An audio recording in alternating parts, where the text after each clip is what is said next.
ಸಂವಿದೆ ನಮೋ ನಾರಾಯಣಾಯ ಸರ್ವಶಕ್ರಾದಿವಂದಿತ. ಈ ಅದಿಷ್ಟು ನೆನಪಿರ್ಬೇಕು. ಇಲ್ಲಿ ಭಾಷ್ಯದಿಂದ ಅನುವ್ಯಾಖ್ಯಾನ ಇದಕ್ಕೆ ಬರ್ತಾ ಇದೆ ಈಗ. ಸೊ 3 ಲಿಂಕ್ಡ್ ಈಗ ಭಾಷ್ಯ ಆಗಿದೆ, ಅನುವ್ಯಾಖ್ಯಾನ ಆಗ್ತಾ ಇದೆ, ಇದಾಗ್ತಾ ಇದೆ. ಹೇಗೆ ಒಂದೊಂದಕ್ಕೆ ಟ್ಯಾಲಿ ಆಗ್ತಾ ನೋಡ್ತಾ ಹೋಗು. ಯಾವ್ದು ಅಣುಭಾಷ್ಯ ಆಯ್ತು, ಅಣುಭಾಷ್ಯ ಆಯ್ತಲ್ಲ ಆಗಲಿ. ಅಣುಭಾಷ್ಯ ಎರಡು ಮೂದೋಗಿದೆ. ಅದು ಚಿಕ್ಕದಾಗಿ ಅದಕ್ಕೆ ಜ್ಞಾಪಕ, ದೊಡ್ಡದಾಗಿ ಅದಕ್ಕೆ ಜ್ಞಾಪಕ ಮಾಡ್ಕೋಬೇಕು. ಮಧ್ಯೆ ಜಾಯ್ನಿಂಗು, ಇದು ಆರ್ಗ್ಯುಮೆಂಟ್. ಚೇತನ ಚೇತನ ಜಗನ್ನಿಯಂತ್ರೇ ಅದಾದ ಮೇಲೆ ಎಲ್ಲಿ ಬಂದಿತ್ತು ನಮ್ಮದೀಗ? ನಚ ಯಾವುದು?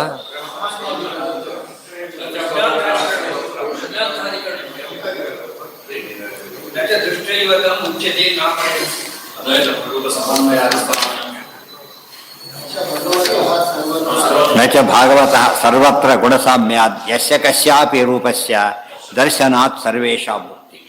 ದೇವರು ಎಲ್ಲ ಕಡೆ ಇದ್ದಾನೆ ಅಂತ ಹೇಳ್ತೀರಿ, ಸರಿ ಅರ್ಥ ಮಾಡಿಕೊಂಡು. ದೇವರು ಎಲ್ಲ ಕಡೆ ಇದ್ದಾನೆ ಅಂತ ಹೇಳ್ತೀರಿ, ಎಲ್ಲ ರೂಪಗಳಿಗೂ ಪರಸ್ಪರ ಭೇದ ಇಲ್ಲ ಅಂತ ಹೇಳ್ತೀರಿ.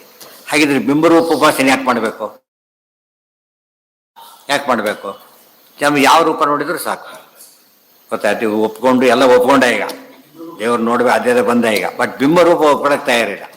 ಅದಕ್ಕೆ ಹೇಳ್ತಾರೆ ಕರೆಕ್ಟೇ, ಗೌರ್ಮೆಂಟ್ ಅದೇನೆ, ರೇಷನ್ ಕಾರ್ಡ್ ಇದೆ, ಎಲ್ಲ ಇದೆ. ಈ ಎಲ್ಲ ಡಿಪೋದ ಕೊಡೋದಿಲ್ಲ. ಯಾವ ಡಿಪೋಕ್ಕೆ ಹೋಗ್ಬೇಕು ಅವನು? ತಾನೆ ಅಲಾಟ್ ಆದ ಡಿಪೋಕ್ಕೆ ಅಲಾಟ್ ಆದ ರೂಪ, ಅದು ಬಿಂಬರೂಪ ಅಂದ್ರೆ ಹಾಗೆ. ಅಲ್ಲೆಲ್ಲ ಕೊಡಕ್ಕೆ ಬರೋದಿಲ್ಲ. ಅಷ್ಟು ಬಸ್ ಇದೆ, ಎಲ್ಲ ಗೌರ್ಮೆಂಟ್ ಬಸ್ಗಳೇ. ನಾನು ಟಿಕೆಟ್ ತೊಗೊಂಡು ಬಸ್ಗೆ ಹೋಗ್ಬೇಕೆ ಹೊರತು ಯಾವುದೋ ಬಸ್ ಹತ್ತೋರು ಬರೋದಿಲ್ಲ, ಗೊತ್ತಾಯ್ತಿಲ್ಲ. ಜೋರು ಮಾಡಿದರೆ ಒಂದು ಬುದ್ಧಿ ಜಾಸ್ತಿ ಕೆಟ್ಟೋಗಿದೆ ಅಂತ ಆಗ್ತದೆ ಹೊರತು ಅರ್ಥ ಇಲ್ಲ. ಸೊ ಅಲಾಟ್, ಅದಕ್ಕೆ ಬಿಂಬರೂಪ ಅಂತ ಕರೆಯೋದು. ನಮೋಪಿ ಮುಂದೆ ಹೇಳ್ತಾರೆ, ಸಮೋಪಿ ಭಗವಾನ್. ನೀ ಹೇಳಿದ್ದೆಲ್ಲ ಸರಿ ಹೇಳಿದ್ದಾನೆ, ಹೌದು. ರೂಪಗಳು ಭೇದ ಇಲ್ಲ, ಹೌದು. ಆದರೆ ಬಿಂಬರೂಪ ಯಾಕೆ ಮಾಡಬೇಕು ಅಂದರೆ, ಸಮೋಪಿ ಭಗವಾನ್ ಸ್ವಬಿಂಬ ದರ್ಶನೆ ಏವ ಏನಂ ಮೋಚಯತಿ. ನಿಯತ ಬಿಂಬರೂಪ ನೋಡಿದಾಗ ಮಾತ್ರ ಮುಕ್ತಿ ಕೊಡ್ತಾನಾದ್ದರಿಂದ ಎಲ್ಲಿಗೆ ಹೋಗ್ಬೇಕು ನಾವೀಗ? ಪಕ್ಕದ ಶಾಪ್ ಡಿಪೋನಲ್ಲಿ ಸಿಕ್ಕಾಬಟ್ಟೆ ವಸ್ತು ಇದೆ, ಇವನಲ್ಲಿ ಇಲ್ಲ, ಇವನಿಲ್ಲ ಅಂತಾನೆ. ಅಲ್ಲಿಗೆ ಹೋಗಿ ತೊಗೊಳಕ್ಕೆ ಬರಲ್ಲ. ಇಲ್ಲಿ ಶಿಫ್ಟಾಗಿ ಆಮೇಲೆ ತೊಗೋಬೇಕು ಹೊರತು ಅಲ್ಲೇ ತೊಗೊಳಕ್ಕೆ ಬರಲ್ಲ ಅವನು. ಅರ್ಥ ಆಯ್ತಾ?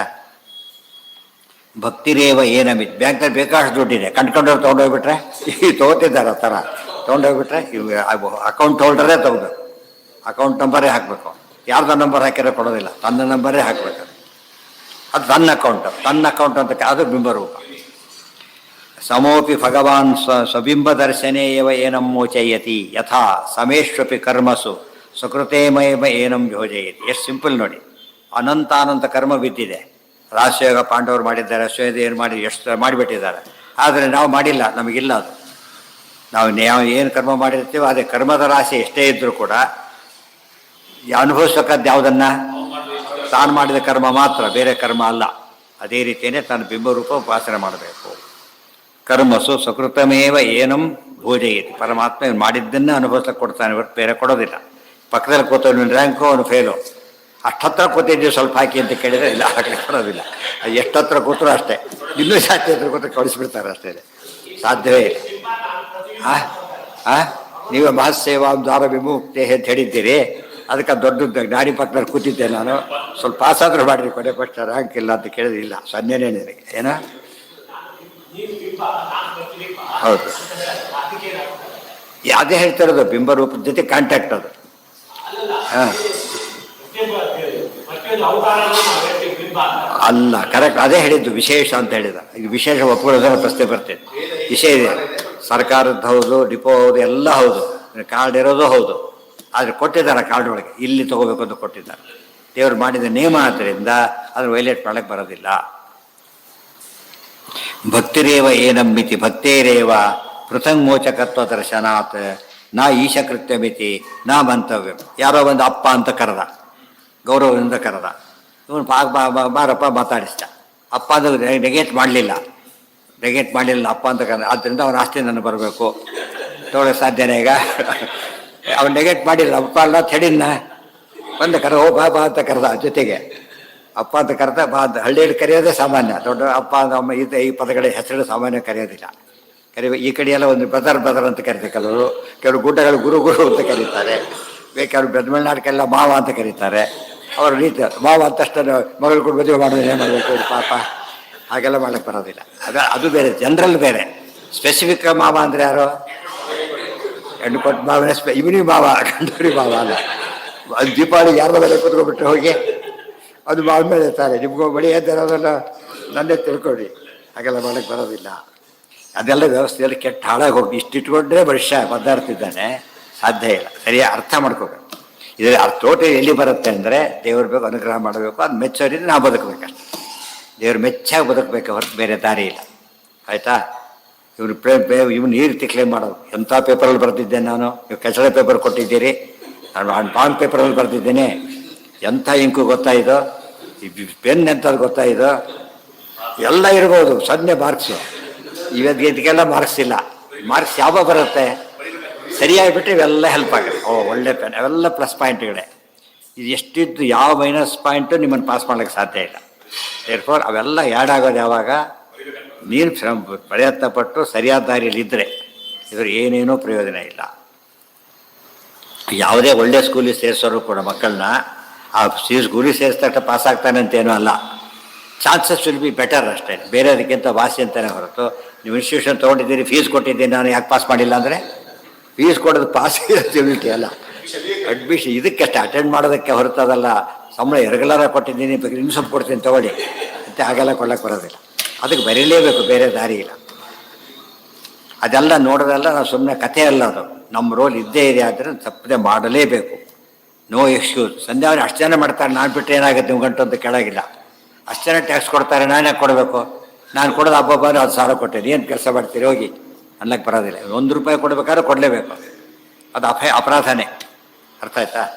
ಇನ್ನೂ 100 ಕೋಟಿ ಕೊಟ್ಟಿದ್ದಾನೆ, ಇನ್ನೊಂದು ಕೋಟಿ ಕೊಡಬೇಕಾಗಿತ್ತು, ಮತ್ತೆ ಅಪರಾಧನೇ ಅದು. 100 ಕೋಟಿ ಕೊಟ್ಟಿದ್ದೀನಿ, ಏನು ಸಣ್ಣ ಅಮೌಂಟ್ ಅಂತ ಕೇಳಬಾರ್ದು.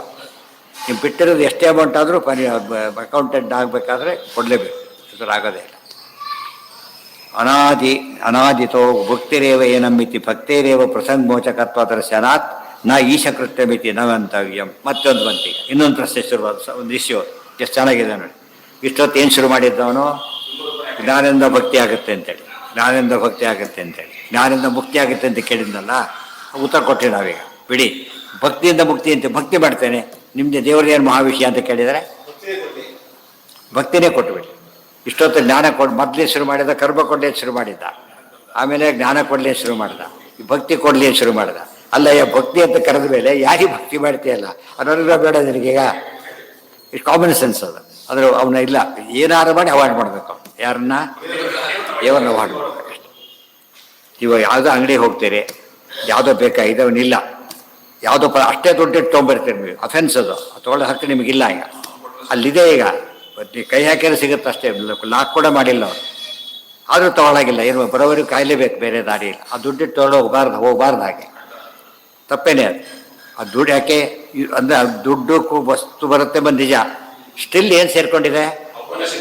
ಮಾರೋನಿಗೆ ರೈಟ್ ಇದೆ. ನಾನು ನಿಮಗೆ ಕೊಂಡೋಗಿ ಇಟ್ಕೊಂಡಿದ್ದಿಲ್ಲ, ಅದನ್ನ ಮುಗಿದೋಯ್ತು ಕತೆ.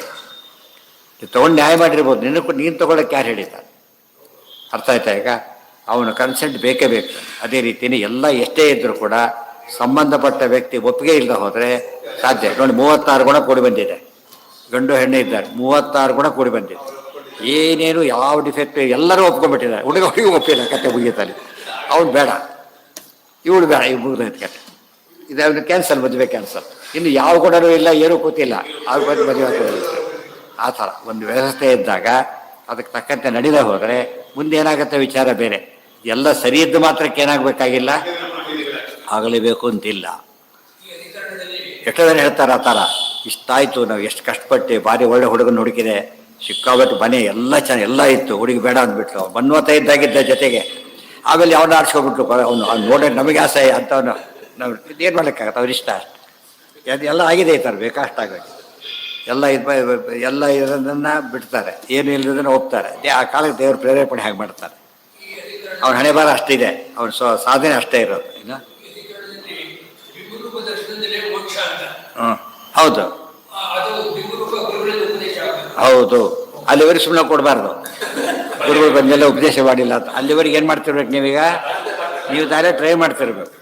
ಎಲ್ಲೋ ಒಂದು ಕಡೆ ಡಿವಿಷನ್ ತೊಗೋಬೇಕು ನೀವೀಗ. ಅಲ್ಲಿ ಹೋಗಿ ತೊಗೋಬೇಕು, ಇಲ್ಲೇ ತೊಗೊಳಕ್ಕೆ ಬರಲ್ಲ ಡಿವಿಷನ್, ಅಲ್ಲಿ ಹೋದ್ರೆ ತೊಗೋಬೇಕು. ಸೊ ಬಿಂಬರೂಪ ಗೊತ್ತಾಗೋದು ಯಾವಾಗ ನಿಮಗೆ? ಅಲ್ಲಿ ಬರೋದು, ಈಗೆಲ್ಲ ಬರೋದು. ಅರ್ಥ ಆಯ್ತಾ? ಆ ಬಿಂಬರೂಪ ಆ ಲೆವೆಲಲ್ಲಿ ಹೇಳ್ತಾರೆ, ಬೇರೆ ಸ್ಟೇಜಲ್ಲಿ ಹೇಳಲ್ಲ ಅವರು. ಆ ಸ್ಟೇಜ್ ಬಂದಾಗ ಹೇಳ್ತಾರೆ. ಮೊದಲೇ ಹೇಳಿ ಉಪಯೋಗನೇ ಇಲ್ಲ ಅದರಿಂದ. ನೀವು ಯಾವ ಸಬ್ಜೆಕ್ಟ್ ಪಿ ಎಚ್ ಡಿ ಮಾಡ್ತೀವಿ ಒಂದೇ ಕೃಷಿ ಹುಡುಗರಿಗೆ ಹೇಳ್ತಾನೆ ಪಾಪ, ನೀನು ಗೈಡ್ ಯಾರು ಕೊಡಬೇಕು ಅಂತ ಕೇಳಿ ಏನು ಗೈಡ್ ಕೊಡ್ತಾರ ಅವನು? ಆ ಸ್ಟೇಜಲ್ಲಿ ಗೊತ್ತಾಗುತ್ತೆ. ಅಲ್ಲಿ ಎರಡಾಗ್ಬೋದು, 3-4 ಲಿಸ್ಟ್ ಇರ್ಬೋದು, ಇವ್ರು ಇಷ್ಟಪಟ್ಟು ಆರಿಸ್ಕೋಬೋದು ಬೇಕಾದ್ರೆ. ಯಾರು ಅವ್ರು ಬೇಡ, ಅವ್ರು ಭಾರಿ ಗಲಾಟೆ ಬರಿಷ್ಟ ಬೇರೆ ಕೊಡಿ ಕೇಳ್ಬೋದು, ರೈಟ್ ಇದೆ ಅವ್ರು ಬೇಡ ಅನ್ಬೋದು. ಮತ್ತೆ ಈ ಹುಡುಗ ನನಗೆ ಇಷ್ಟ ಇಲ್ಲ ಅಂತ ಹೇಳ್ಬೋದು. ಅದೆಲ್ಲ ಆಪ್ಷನ್, ಅದು ಎಲ್ಲ ಇರ್ಬೋದು. ಐ ಡೋಂಟ್ ಲೈಕ್ ಹಿಮ್ ಅಷ್ಟೆ, ಕೊನೆಗೆ ಒಪ್ಕೊಂಡ ಅದು ಸರಿ.